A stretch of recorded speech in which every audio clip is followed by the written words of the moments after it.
औज़ुबिल्लाहिमिनश्शैतानिर्रजीम बिस्मिल्लाहिर्रहमानिर्रहीम रब्बि शरह ली सदरी वयस्सिर ली अमरी वहलुल उक़दतम मिन लिसानी यफ़क़हू क़ौली रब्बि ज़िदनी इल्मा रब्बि ज़िदनी इल्मा रब्बि ज़िदनी इल्मा। बिस्मिल्लाहिर्रहमानिर्रहीम।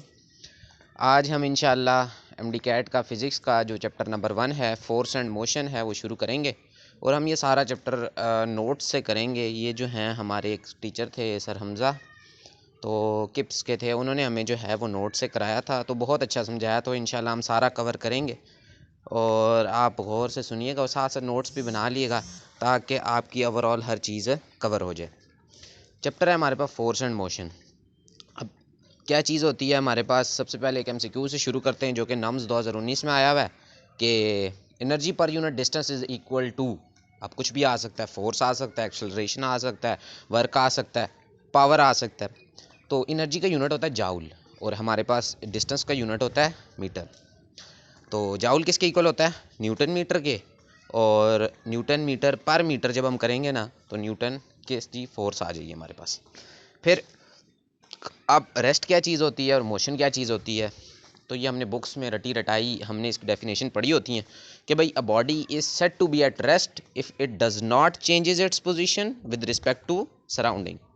मतलब वो अपनी पोजीशन चेंज नहीं कर रहा सराउंडिंग के लिहाज से। क्यों? इसका क्या मतलब है कि हम ये नहीं कह सकते भाई दो चीज़ों को, दो इन्वायरमेंट्स को, एक हम और एक सराउंडिंग को कंपेयर कर रहे हैं तो तब हम कह रहे हैं एक चीज़ रेस्ट पे है। फिर motion, a body is said to be in motion if it changes its position with respect to surrounding. तो ये एक इंपॉर्टेंट MCQ है कि क्या कोई चीज़ ये, या हम कह सकते हैं कि हम एब्सोलूट रेस्ट पे हैं या हम मोशन में? नो। क्यों? अगर हम ग्राउंड पे भी खड़े हुए हैं ना तो ये है कि हम ग्राउंड पे खड़े हुए, हमें लग रहा है हम रेस्ट पे, मगर एक ऑब्जर्वर है। विद रिस्पेक्ट टू ऑब्जर्वर हम देखते होते हैं एक ऑब्जर्वर है जो कि हमारे पास स्पेस में, उसके लिहाज से हम मोशन में, क्योंकि अर्थ तो रिवॉल्व कर रही है। तो नथिंग, नोबडी, हम ये कह सकते हैं इम्पॉसिबल है कि भाई एब्सोल्यूट और रेस्ट और मोशन को अचीव करना। क्यों? अब इसके लिए हम सिंपल एक वर्डिंग्स में लिख सकते हैं कि भाई rest and motion are relative. ये रिलेट करके भाई एक चीज़ को दूसरी चीज़ से रिलेट करके देखते होते हैं। एक बंदा है, वो ट्रेन में मूव कर रहा है, ट्रेन चल रही है, बाहर वाले को लग रहा है भाई बंदा भी चल रहा है, ट्रेन के अंदर जो बैठा हुआ है ना वो भी मूव कर रहा है, मगर वो मूव नहीं कर रहा। वो तो अपने ट्रेन के लिहाज से रेस्ट पे है, मगर एक आउटसाइड ऑब्जर्वर के लिहाज से वो मोशन में है। अब पहला टॉपिक आ जाता होता है डिस्टेंस का। सिंपल सा टॉपिक है, 9th से पढ़ते आ रहे हैं भाई डिस्टेंस क्या चीज़ होता है। डिस्टेंस को हम S से रिप्रेजेंट करते हैं। कुछ इसके मेन पॉइंट्स हैं, ये एज एन MCQ हम देख सकते हैं MCQ तो के तौर पे कि भाई ये मेन पॉइंट्स इसके इंपॉर्टेंट हो सकते हैं। क्या जी? सबसे पहले आ जाता है डेफिनेशन। तो हमारे पास डेफिनेशन क्या हो जाती है इसकी? Path length between two points is called distance. अब इसमें उसने ये बात नहीं की कि जो पाथ लेंथ है ये शॉर्टेस्ट नहीं है। ये हम अगर सपोज करते हैं कि भाई ये यहाँ से वहाँ तक रास्ता है, तो जो एक्चुअल रास्ता है उसे ही हम कहते हैं ये डिस्टेंस है। सपोज ये एक नीचे डायग्राम बनी हुई है, एक बंदा है वो A से B पॉइंट पे गया है, B से C पॉइंट पे गया है, तो इसका डिस्टेंस किसके इक्वल हो जाएगा? किस सिंबल से हम रिप्रेजेंट करते हैं? तो वो S सिंबल से हम डिस्टेंस को रिप्रेजेंट करते हैं, तो वो इक्वल हो जाएगा AB प्लस BC। अब हम कह सकते हैं कि भाई जो डिस्टेंस है is not equal to zero. अगर एक बंदा मोशन में है, उसने कोई ना कोई डिस्टेंस ज़रूर कवर किया होगा, तब ही तो वो हम कह रहे हैं कि वो बंदा मोशन में है या वो बंदा मूव कर रहा है। फिर ना ये कह सकते हैं कि भाई distance is never less than zero. हम ये नहीं माइनस में कभी सुना है कि भाई डिस्टेंस या हमारे पास माइनस में चला गया। चलो भाई एक्सेलरेशन तो मानते हैं, भाई बैकवर्ड रिवर्स गियर लगाया है तो पीछे की तरफ गए हैं, तो भाई ये हमारे पास डिसलरेशन हुई है या रिटार्डेशन हुई है, मगर डिस्टेंस कभी भी नेगेटिव नहीं हो सकता। ये सारे इंपॉर्टेंट MCQs हैं जो हम इसको कवर कर सकते हैं। फिर डिस्टेंस कौन सी क्वांटिटी है? क्या ये स्केलर है कि ये वेक्टर क्वांटिटी है? तो सिंपल सा है, ये स्केलर क्वांटिटी है, इसका यूनिट मीटर है। डायमेंशन है, वैसे इसका डायमेंशन हम L से भी लिख सकते हैं दोनों साइड पे ब्रैकेट्स डाल के, मगर हम इसको इस तरह भी लिख सकते हैं कि भाई m0 L इंटू T0, क्योंकि anything to the power 0 equal to 1 ये साइड पे प्रूव हुआ है कि भाई किस तरह, ये हमने भी पढ़ा हुआ है कि किस तरह anything to the power 0 equal to 1 होता है। साथ साथ में MCQ भी प्रैक्टिस करते जाएंगे ताकि हम डीकैट के लिहाज से बहुत अच्छी तैयारी हो सके। सिंपल सा MCQ दिया हुआ है। असल में इस MCQ में ये है कि एक बंदा है, ये सही मैंने इसमें जो है वो ABC से इसको रिप्रेजेंट नहीं किया हुआ, मगर चलो देख लेते हैं। एक बंदा है, उसने 6 मीटर देख लें, जहाँ पे लिखा हुआ है ना लेफ़्ट टू राइट 6 मीटर आया है, फिर अप साइड पे 3 मीटर गया, फिर राइट साइड पे 2 मीटर गया, फिर 4 मीटर गया, फिर 8 मीटर गया। इसका मतलब उसने एक लंबा रूट जो है वो किया। तो टोटल उसने कितना मीटर डिस्टेंस कितना कवर किया, तो 23 मीटर का डिस्टेंस उसने टोटल कवर किया। मगर डिस्प्लेसमेंट क्या होगा, इनिशियल टू फाइनल पोजीशन तक जो शॉर्टेस्ट डिस्टेंस है वो हमारे पास डिस्प्लेसमेंट कहलाएगा। सिंपल तरीके से हम इसको कर सकते हैं कि भाई डिस्प्लेसमेंट क्या चीज़ है। भाई जो 6 मीटर वाला एरो है उसका जो एंड पॉइंट है उसमें अगर हम देखें उसको डायरेक्ट ज्वाइन किया हुआ है 8 मीटर के एरो हेड से, तो ये डिस्प्लेसमेंट होगा। अगर उस डिस्टेंस पूछ ले तो डिस्टेंस ये हो जाएगा जो फुल उसने लेंथ कवर किया, फुल डिस्टेंस कवर किया, और डिस्प्लेसमेंट क्या हो जाएगा, शॉर्टेस्ट डिस्टेंस जो है वो हमारे पास डिस्प्लेसमेंट हो जाएगा। अगला एमसीक्यू देखते हैं क्या आ जाता है। अब सर्कुलर पाथ है, एक ऑब्जेक्ट है, एक जगह से शुरू हुआ है, उसने पूरे सर्कल में घूमा है और वापस उसी जगह पे आ गया, तो हम क्या कह सकते हैं, उसका डिस्टेंस कितना होगा। डिस्टेंस तो हम कहते हैं कि भाई पूरा जितना उसने सर्कल कवर किया है तो वो हमारे पास डिस्टेंस होगा जो इसके सरकमफेरेंस के इक्वल होगा, जो कि होता है 2 पाई आर। सपोज कर लेते हैं रेडियस 1 मीटर है, तो हमारे पास क्या हो जाएगा 2 पाई हो जाएगा, जिसे हम कहते हैं 6.28 के इक्वल डिस्टेंस हो जाए। मगर अगर हम गौर से नोट करें तो हमारे पास जो इनिशियल और फाइनल पोजीशन है वो सेम है। अगर वो सेम हो जाए तो हमारे पास डिस्प्लेसमेंट क्या हो जाता है, तो वो ज़ीरो हो जाता है, क्योंकि दरमियान में कोई डिस्प्लेसमेंट कोई नहीं है, जहाँ से आया वहीं पे वापस पहुँच गया है, तो डिस्प्लेसमेंट इक्वल टू ज़ीरो। ये हमने 1 रेवोल्यूशन में पढ़ा है। सपोज़ एक बंदा है उसने हाफ रेवोल्यूशन कवर किया है, इसका क्या मतलब है, जब हम सेमी सर्कल कहते हैं ए से बी पॉइंट पे गया है, डिस्टेंस क्या होगा, डिस्टेंस हो जाएगा, पहले क्या था सरकमफेरेंस था फुल रेवोल्यूशन में, अब यहाँ क्या हो जाएगा उसका हाफ हो जाएगा। हाफ किस तरह हो जाएगा 2 पाई आर बाय 2, जिसे हम कहेंगे पाई आर हो जाएगा इसका डिस्टेंस। और डिस्प्लेसमेंट क्या है इसकी, इनिशियल और फाइनल पोजीशन सेम है, नो, तो इसका डिस्प्लेसमेंट क्या हो जाएगा, हाफ जो हमारे पास है, तो सेंटर से अगर हम देखें तो रेडियस है, तो 2 रेडियस 2 आर के इक्वल इसका डिस्प्लेसमेंट हो जाएगा। फिर अब आ जाता होता है क्वार्टर सर्कल। वो क्या चीज़ होती है, सिंपल सी चीज़ है। क्या होता है क्वार्टर सर्कल, उसका भी चौथा हिस्सा, एक सर्कल है उसका चौथा हिस्सा कर देना तो हमारे पास क्वार्टर सर्कल हो जाता है। जिसे हमने कहा है कि भाई ये जो क्वार्टर सर्कल है ये अब सरकमफेरेंस का चौथाई हिस्सा है। इसका मतलब हम क्या कहेंगे, इसका डिस्टेंस क्या हो जाएगा, पाई आर था आधे सर्कल का, पाई आर बाय 2 इसका डिस्टेंस हो जाएगा। अब हम डिस्प्लेसमेंट किस तरह निकालेंगे, डायरेक्ट है, देखो ए से सी पॉइंट को डायरेक्ट ज्वाइन करना है हमने, जो कि हमारे पास कहते हैं कि भाई इनिशियल और फाइनल पोजीशन को हमने डायरेक्ट ज्वाइन करना होता है। तो ये हमारे पास एक राइट एंगल ट्राइंगल बन रहा है, पाइथागोरस थ्योरम लगाएंगे। देखो ये मैंने ओ सी ए वाला जो ट्राइंगल बनाया हुआ है ये वही है जो सैम क्वार्टर सर्कल के अंदर बना हुआ है। फिर क्या चीज़ हाइपोटेन्यूज क्या है हमारे पास, जैसे हमने डिस्प्लेसमेंट डी से रिप्रेजेंट किया है, वो दोनों तरफ से जो हमारे पास ओ सी और ओ ए है दोनों आर है जो कि इक्वल होते हैं। तो हमने जब पाइथागोरस थ्योरम में हाइपोटेन्यूज का स्क्वायर इक्वल टू परपेंडिकुलर का स्क्वायर प्लस बेस का स्क्वायर पुट किया है, तो हमारे पास क्या आया है, डिस्प्लेसमेंट आया है अंडर रूट 2 आर आया है। सिमिलर है अगर हम थर्ड क्वार्टर सर्कल ले लें, इसका क्या मतलब है, अगर हम ए से डी डायरेक्ट जाए, वो देखो मैं नीचे बनाया हुआ है, तो तब हमारे पास डिस्टेंस क्या हो जाएगा, मतलब तीसरा हिस्सा जिसे हम कहते होते हैं पौना हिस्सा, तो pi r by 2 plus pi r by 2 plus pi r by 2, तो टोटल कितना हो जाएगा 3 पाई आर बाय 2। डिस्प्लेसमेंट उसी तरह है, ए को डी से ज्वाइन करेंगे, राइट एंगल ट्राइंगल बन गया, तो हमारे पास क्या हो जाएगा, उसी तरह हम पाइथागोरस थ्योरम लगाएंगे तो डिस्प्लेसमेंट आ जाएगा अंडर रूट 2 आर। तो ये सिंपल से थोड़े पॉइंट्स थे हमारे पास डिस्टेंस के बारे में जो हमने देखे। और अब हम इंशाल्लाह अगला जो टॉपिक है हमारे पास डिस्प्लेसमेंट का, वो भी देख लेते हैं भाई क्या होता है। सिंपलेस्ट टॉपिक है भाई, क्या है, उसी तरह सेम पॉइंट है, उनको कंपैरिजन करते जाएंगे तो हमारे पास चीज़ कवर होती जाएगी। डिस्प्लेसमेंट क्या है, डिस्टेंस क्या था, डिस्टेंस बिटवीन 2 पॉइंट्स, जिसे हम कहते हैं path length between 2 points. Displacement क्या हो जाएगा, shortest directed distance between 2 point है। एक बंदा ए से बी गया, बी से सी गया, तो ये डिस्टेंस था। एक बंदा डायरेक्ट ए टू सी गया है, तो ये हमारे पास क्या है, ये हमारे पास डिस्प्लेसमेंट है। अब डिस्प्लेसमेंट ज़ीरो हो सकता है, यस हमने पीछे एमसीक्यू सॉल्व किया, हमने देखा है कि एक सर्कल में हमारे पास इनिशियल और फाइनल पॉइंट पोजीशन सेम होती है, तो हम कह सकते हैं कि इस कंडीशन में displacement is equal to zero, जबकि डिस्टेंस कभी भी ज़ीरो नहीं हो सकता जब एक ऑब्जेक्ट मोशन में होगा।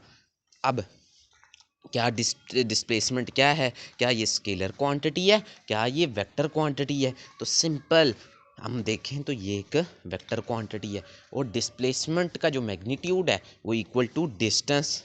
डिस्प्लेसमेंट इज़ नॉट, हम कह सकते हैं कि भाई ये कभी भी डिस्टेंस के इक्वल नहीं हो सकता, क्यों? डिस्प्लेसमेंट वेक्टर है और डिस्टेंस जो है वो स्केलर क्वांटिटी है। अगर चाह लीनियर मोशन अगर हो ना, बस सीधा सीधा एक ऑब्जेक्ट मूव किया है, तो तब डिस्प्लेसमेंट का मैग्नीट्यूड इक्वल टू डिस्टेंस हो सकता है। अब एक और इम्पॉर्टेंट एमसीक्यू जो इसमें आ जाता है वो हमारे पास आता है, या तो डिस्टेंस ज़्यादा होता है या इक्वल होता है डिस्प्लेसमेंट के मैग्नीट्यूड के। ज़्यादातर केसेस होते हैं जिनमें डिस्टेंस जो है वो डिस्प्लेसमेंट से ज़्यादा होता है। एक केस है कौन सा? लीनियर मोशन का, जब डिस्टेंस डिस्प्लेसमेंट का मैग्नीट्यूड इक्वल टू डिस्टेंस हो जाता है। इसलिए हम इसको इस तरह भी लिख सकते हैं, distance by displacement is greater than और इक्वल टू 1, या हम displacement by distance is less than और इक्वल टू 1। सिंपल से इसके थोड़े बहुत पॉइंट्स थे, ये सारे ओवरऑल एमसीक्यू बेस्ड हैं, सारे एमसीक्यूज़ हैं, इन्हें हम एज एन एमसीक्यू देखते होते हैं। फिर जी अब क्या है, distance by displacement for quarter circle. Quarter circle में डिस्टेंस क्या आया था? पाई आर बाई 2 आया था, पीछे हमने देखा है। और डिस्प्लेसमेंट क्या आया था? √2r। डायरेक्ट पुट करेंगे तो हमारे पास आ जाएगा, क्या आ जाएगा? आर तो कट गया, तो पाई/2 आ गया। सिंपल सा तरीका है। फिर एक और एमसीक्यू देख लेते हैं। एक ऑब्जेक्ट है, वो कहाँ से कहाँ मूव किया है? वो O टू A मूव किया है, सिंपल है। और उसके बाद उसने एक रेवोल्यूशन कंप्लीट किया। रेवोल्यूशन में डिस्प्लेसमेंट ज़ीरो होती है। O टू A मूव किया है तो डिस्प्लेसमेंट इक्वल टू R हो जाएगा। डिस्टेंस किसके इक्वल है? रेवोल्यूशन में 2πr, और O टू A मूव किया तो R प्लस 2πr, जिसे हम लिख देंगे इक्वल टू R1 प्लस 2π। अब एक और एमसीक्यू देख लेते हैं। ये हर तरह के हम उस बेसिक एमसीक्यूज देख रहे हैं, वेरी सिंपल टू हम मीडियम, और इस तरह जो है एमसीक्यू देख रहे हैं भाई किस किस तरह के पूछे जा सकते हैं। एक ऑब्जेक्ट है, वो कहाँ से कहाँ मूव किया है? A टू B गया, ठीक हो गया। फिर B टू C थोड़ा सा सेमी सर्कल में मूव किया है, तो क्या पूछा हुआ है? पूछा हुआ है डिस्प्लेसमेंट पूछा हुआ है। डिस्प्लेसमेंट क्या होता है? इनिशियल और फाइनल पोजीशन को मिला दें तो वो डिस्प्लेसमेंट होता है। डायरेक्ट हमने इनिशियल टू फाइनल पोजीशन मिला दिया, तो हमारे पास, वैसे में पता था जो सेमी सर्कल था उसका रेडियस 6 मीटर है। तो जब हमने मिला दिया तो हमारे पास एक क्या बन गया? राइट एंगल ट्रायंगल बन गया। और A टू B मूव किया था तो 5 मीटर था, तो ये हमने अलग से जो है रेड कलर से देख सकते हैं आप के बनाया हुआ है। क्या जी? A to B 5, B to C 12। क्यों? क्योंकि 6 metre plus 6 metre 2 radius diameter हो गया। और डिस्प्लेसमेंट फाइंड करना है, डायरेक्ट पाइथागोरस थ्योरम लगाएंगे।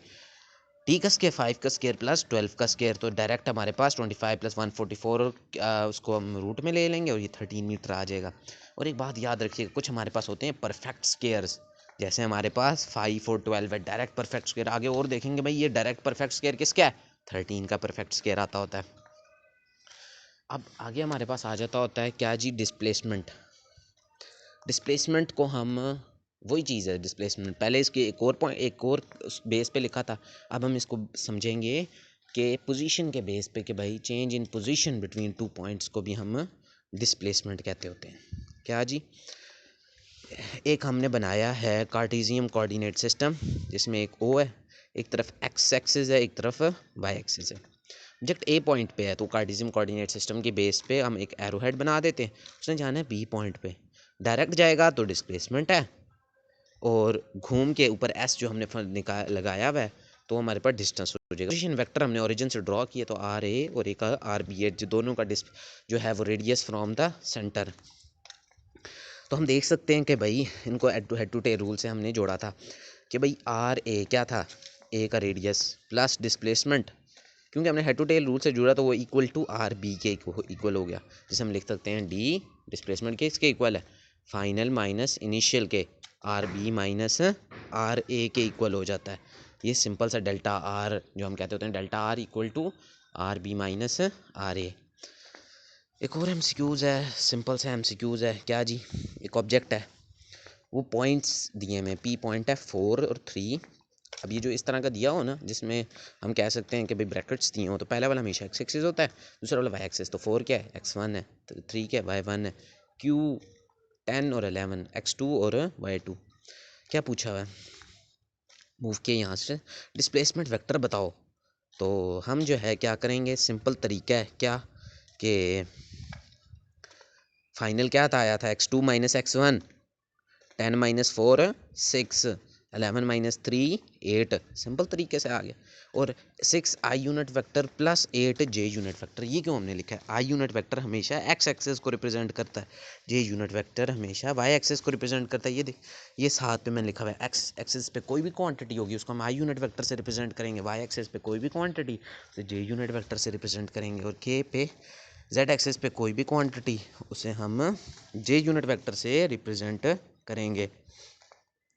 फिर अब आ जाता होता है डिस्प्लेसमेंट का मैग्नीट्यूड। अगर हम निकालें तो वेक्टर निकाला है ना, किस किस एक्सिस पे डायरेक्शन निकाली है। मैग्नीट्यूड के लिए हम क्या करेंगे, दोनों का जो है वो हम तो मतलब x axis plus y x square plus y square का अंडर रूट निकाल लेंगे।